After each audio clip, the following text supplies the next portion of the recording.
जेको इंसान हिन धरती जे हंज में जन्म वठे थो तंहिंजो हिन समाज जे रीतुनि रस्मुनि ऐं रवाजनि जे मुताबिक़ उथण वेहण ज़िंदगी गुज़ारण वक़्त जे क़दम सां क़दम मिलाए अॻिते वधण ऐं उनजो मुस्तक़बिल रोशन करण जा ढंग ऐं दस्तूर हिकु उस्ताद खां सवाइ मुमकिन ई न आहिनि। हिकु बहितरीनु उस्ताद ई ॼाण ऐं रोशन ज़हन जो वाहिद ज़रियो आहे जेको इंसान खे जीजल जी झोल खां खणी दर्सगाहुनि में इल्मु अदब ज़ाब्तो इंसानियत ऊर्चाई ऐं साबित क़दमी जा दर्स ॾींदे आसमान जी बुलंदियुनि ताईं पहुचाए थो। असांजे मुआशिरे में केतिरा ई खाओड़ी ऐं अमुल माणिक उस्ताद मौजूदु आहिनि जेके बिला तफ़रीक बराए ज़ात नसुल क़ौम ऐं मज़हब जे इंसान खे दुनिया अंदरि आला मक़ाम ते पहुचाइण लाइ बहितरीनु किरदारु अदा कंदा रहनि था। अहिड़े खाओड़ी किरदारनि मंझि राहिब ॿपड़ जो किरदारु अमर आहे जंहिं पंहिंजी बेलोस जागिरता वारे जुनून खे पंहिंजे आख़िरी दम ताईं दम छॾणु न ॾिनो।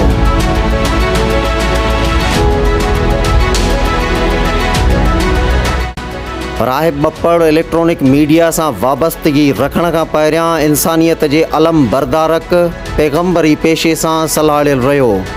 हुन टीचिंग कैरियर जी शुरूआति करमपुर जे हिकु ख़ानगी स्कूल किंग ग्रामर खां कई जेको स्कूल हिकु लेखक समाजी ऐं सियासी अॻुवाण मोहतरम मज़हर उजण साहब जन जे तरफ़ां सन 1998 ईस्वी में क़ाइमु कयो वियो हो। वटस इल्मी सघ ॿोली ते अबूर ऐं पेश ईंदड़ कंहिं बि पेचीदा मसइले खे संजीदगी सां जांचण परखण ऐं हल करण जूं अनेक सलाहियतूं मौजूदु हुयूं। हिन इहो हूंदे पाण शागिर्दनि खे अहिड़ी त तालीम ऐं तरबियत ॾिनी जो संदसि जा शागिर्द फ़हम फ़ज़ीलत अदब ऐं इख़लाक़ जे ज़ेवर सां बेहद संवारजी ऐं सींगारजी विया।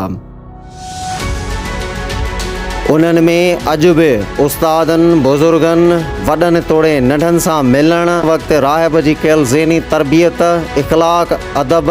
ऐं एतिराम जो जोहर नुमायां नज़र ईंदो आहे। संदसि जो रवैयो शागिर्दनि सां ख़ुलूस ऐं भाईचारे वारो रहियो। पाण शागिर्दनि खे संदनि ग़लती जो अहसासु ॾियारे उन जी इस्लाह कंदो हो ऐं इहो ई सबबु आहे जो संदसि जे शागिर्दनि ज़िंदगी जे ॾुखियाईनि खे मुंहुं ॾींदे मुश्किल इम्तिहान पास करे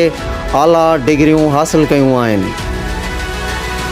राहिब हिन स्कूल में हिकु उस्ताद जी हैसियत सां केतिरियूं ई तदरीसी ऐं इंतिज़ामी ख़िदमतूं सरअंजाम ॾिनियूं। संदसि जी घणतरफ़ी सलाहियतनि ऐं इदारे लाइ कयल ख़िदमतनि खे ॾिसंदे थोरे ई वक़्त में खेसि हिन स्कूल जो प्रिंसिपाल मुक़ररु कयो वियो। तंहिं हूंदे इल्म जे हिन ॾीए जी रोशनी खे फैलाइण लाइ पसगिरदाई जे केतिरनि ई इल्म खां महरूम इलाइक़नि जी बिरादरियुनि ऐं ज़ातियुनि जे माण्हुनि सां मुलाक़ातूं करे संदनि गुलनि जहिड़नि ॿारनि खे इल्म जहिड़े बेहद क़ीमती नेमत सां नवाज़ण ऐं संदनि ज़ातियुनि खे हिन समाज में सुरख़ुरू करण लाइ हिमथायो। तॿे तरफ़ इहो चवण में को हर्ज कीन रहंदो त दस्तूर पाकिस्तान जे कानून आर्टिकल 25 ऐं 25A मुताबिक़ हिन जूझार माण्हुनि खे पंहिंजे बुनियादी हक़नि याने बिला तफ़रीक जीअण ऐं तालीम जी हासिलात जे बुनियादी हक़ जी ॼाण फ़राहम करे पाकिस्तान जे बुनियादी कानून कॉन्स्टिट्यूशन ऑफ पाकिस्तान 1973 में ॼाणायल फंडामेंटल राइट्स याने बुनियादी हक़ूक़ जी मुनासिबत सां ज़िंदगी गुज़ारण जी तरबियत करण में अॻभरो रहियो। हिन मां इहो वाज़े आहे त राहिब ॿपड़ हिकु मेंटोर ऐं पाकिस्तान जे शहरी हुजण जी हैसियत सां दस्तूर पाकिस्तान जी भरपूर तामील कई। राहिब ॿपड़ जी अहिड़ी नुमायां सरगर्मियुनि जे करे संदसि जे आसपास मुख़्तलिफ़ ज़ातियुनि बिरादरियुनि ऐं मुआशिरती तफ़रीक़ सां जुड़ियल माण्हू खेसि अॼु बि अमर सम्झनि था। हक़ीक़त इहा आहे जो अहिड़ा किरदार अगरि हालात ऐं वाक़ियात जे इवोल्यूशन जे करे भले मॉडिफाई थियनि याने नओं रुख़ अपनाइनि तंहिं हूंदे बि अहिड़ा पाण मञायल मुआशिरती किरदार सदा जीअण जी सघ खां क़ासिर कोन आहिनि।